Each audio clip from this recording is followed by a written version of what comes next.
സ്നേഹ രാത്രി 2 മണിയോട് കൂടിയാണ് നമ്മളിപ്പോൾ നിൽക്കുന്നത്. എറണാകുളം സൗത്ത് പാലമാണ്. തൊട്ടടുത്ത് റെയിൽവേ ഉണ്ട്. അതിനോട് ചേർന്നുള്ള ഒരു ആക്രി ഗോഡൗണിലാണ് തീപിടുത്തം ഉണ്ടായിരിക്കുന്നത്. എന്തായാലും ആ സമയത്ത് തന്നെ സമീപവാസികൾ ഈ വിഷയം ശ്രദ്ധയിൽപ്പെടുകയും പെട്ടെന്ന് തന്നെ പോലീസിനെയും അതോടൊപ്പം തന്നെ ഫയർഫോഴ്സിനെയും ഒക്കെ വിവരമറിയിക്കുകയും ചെയ്തു. എന്തായാലും അടിയന്തരമായ ചില രക്ഷാപ്രവർത്തനങ്ങൾ വളരെ ദ്രുതഗതിയിൽ പോലീസും ഫയർഫോഴ്സും നടത്തിയതുകൊണ്ട് തന്നെയാണ് വലിയ രൂപത്തിലേക്ക് മാറേണ്ടിയിരുന്ന അല്ലെങ്കിൽ വലിയ രൂപത്തിലേക്ക് വ്യാപിക്കേണ്ടിയിരുന്ന ഒരു തീപിടുത്തത്തെ നിയന്ത്രണ വിധേയമാക്കിയിരിക്കുന്നത്. ഇപ്പോഴും അതിനകത്തു നിന്ന് കൂടിക്കിടക്കുന്ന ഈ പ്ലാസ്റ്റിക്കുകൾക്കിടയിലുള്ള തീ കെടുത്തിക്കൊണ്ടിരിക്കുകയാണ്. പക്ഷേ പുക ഇപ്പോഴും വന്നുകൊണ്ടിരിക്കുന്നു. ഈ പുക ഇങ്ങനെ മുകളിലേക്ക് ഇപ്പോഴും ഇങ്ങനെ ഈ തീ അണക്കുന്നതിനനുസരിച്ച് പുക മാത്രം ഇങ്ങനെ പൊന്തി വന്നുകൊണ്ടിരിക്കുകയാണ്. ഇടയ്ക്ക് ചില മഴ പെയ്യുന്നുണ്ട്. അതോടൊപ്പം തന്നെ ഫയർഫോഴ്സ് ഇപ്പോഴും ഈ JCB ഒക്കെ ഉപയോഗിച്ച് ഓരോ മുക്കും മൂലയും മാന്തി അടർത്തിയെടുത്ത് എവിടെയെങ്കിലും തീ അവശേഷിക്കുന്നുണ്ടോ എന്നതുൾപ്പെടെയുള്ള കാര്യങ്ങളാണ് ഇപ്പോൾ ചെയ്തുകൊണ്ടിരിക്കുന്നത്. നേരത്തെ സ്നേഹ സൂചിപ്പിച്ചതുപോലെ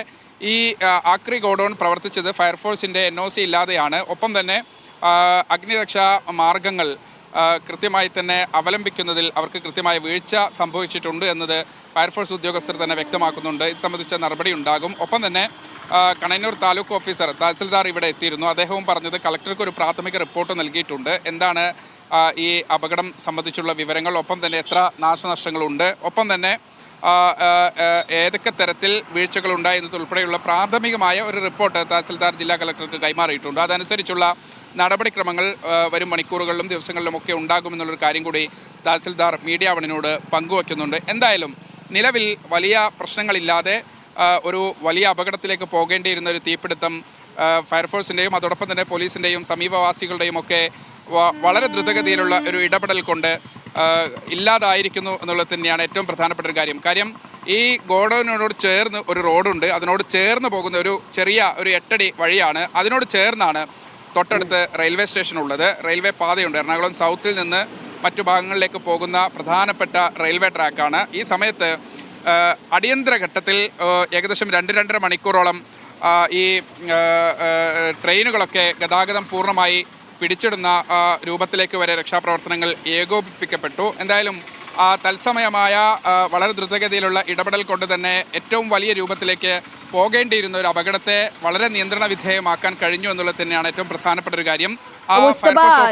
അതായത് നേരത്തെ ഈ കടയുടെ ഉടമ പറയുന്നുണ്ടായിരുന്നു സാമൂഹ്യ വിരുദ്ധരാരോ ഒരുപക്ഷെ തീയിട്ടതാവാനുള്ള സാധ്യതയുണ്ട്. കാരണം ഈ കടയുടെ പുറകിൽ നിന്നാണ് തീ പടർന്നു പിടിച്ചത് എന്ന കാര്യം അദ്ദേഹം നേരത്തെ സൂചിപ്പിക്കുന്നുണ്ടായിരുന്നു. അതേസമയം വൈദ്യുതി കമ്പി പൊട്ടി വീണ് തീ പടർന്നതാകാം എന്നൊരു സൂചനയും നേരത്തെ പ്രാഥമിക ഘട്ടത്തിൽ വന്നിരുന്നു. ഇപ്പോൾ ഈ തീപിടുത്തത്തിന്റെ കാരണം എന്താണ് എന്ന് ഈ ഘട്ടത്തിൽ മനസ്സിലാക്കാൻ സാധിച്ചിട്ടുണ്ടോ?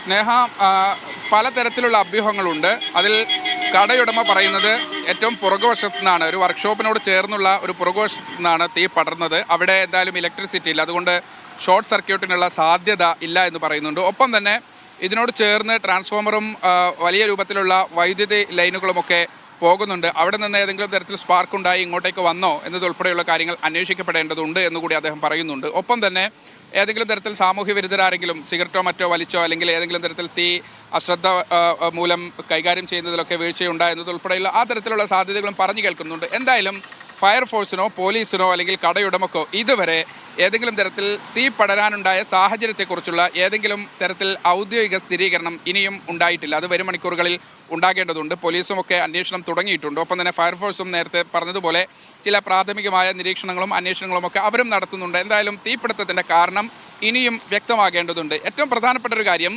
നമ്മളിപ്പോൾ നിൽക്കുന്നത് എറണാകുളം സൗത്ത് പാലത്തിന് മുകളിലാണ്. ഈ പാലത്തിൽ നിന്ന് ഏകദേശം ബിൽഡിങ്ങിൻ്റെ ഒപ്പത്തിനൊപ്പം ഈ ആക്രിക്കടയും വരും. ഈ പാലവും ആക്രിക്കടയുടെ മുകൾ ഭാഗവും സമാനമാണ്. ഒരു ഘട്ടത്തിൽ അഗ്നിനാളങ്ങൾ ഉയർന്നു പൊന്തി ഈ പാലത്തിന് മുകളിലേക്ക് വരെ ഈ അഗ്നിനാളങ്ങൾ ഉണ്ടാകുന്ന ഒരു സാഹചര്യം വരെ ഉണ്ടായി. പക്ഷേ അപ്പോഴേക്കും 2 വശങ്ങളിലും പോലീസും ഫയർഫോഴ്സും ഇടപെട്ട് വാഹനങ്ങൾ ബ്ലോക്ക് ചെയ്ത് ഒരു അടിയന്തര രക്ഷാമാർഗം സ്വീകരിച്ചു. ഒപ്പം തന്നെ ഈ പാലത്തിന് തൊട്ടപ്പുറത്ത് ഞാൻ നേരത്തെ പറഞ്ഞതുപോലെ ആക്രിക്കടയോട് ചേർന്ന് റെയിൽവേ ക്രോസ് ലൈനുകളുണ്ട്, റെയിൽവേ പാതകളുണ്ട്. അവിടെ 2-2.5 മണിക്കൂറോളം റെയിൽ ഗതാഗതം തടസ്സപ്പെടുത്തി. എന്തായാലും തീ പൂർണ്ണമായും നിയന്ത്രണ വിധേയമായതിനു ശേഷമാണ് പിന്നീട് റെയിൽ ഗതാഗതം പുനരാരംഭിച്ചത്. ആ തരത്തിൽ വലിയ സുരക്ഷാ ക്രമീകരണങ്ങളാണ് ആ ഘട്ടത്തിൽ ഉണ്ടായത്. എന്തായാലും മേയറോട് നമ്മൾ അല്പസമയം മുമ്പ് സംസാരിച്ചിരുന്നു ഈ കടയുടെ ലൈസൻസുമായി ബന്ധപ്പെട്ട്. എന്തായാലും ഇന്ന് ഞായറാഴ്ച ആയതുകൊണ്ട് തന്നെ ഉദ്യോഗസ്ഥരൊന്നും ഇല്ലാത്തൊരു സാഹചര്യമുണ്ട്. പക്ഷേ നാളെ കൃത്യമായി തന്നെ ഈ കടയുടെ ലൈസൻസും പ്രവർത്തനാനുമതി സംബന്ധിച്ച കാര്യങ്ങളൊക്കെ പരിശോധിക്കപ്പെടും.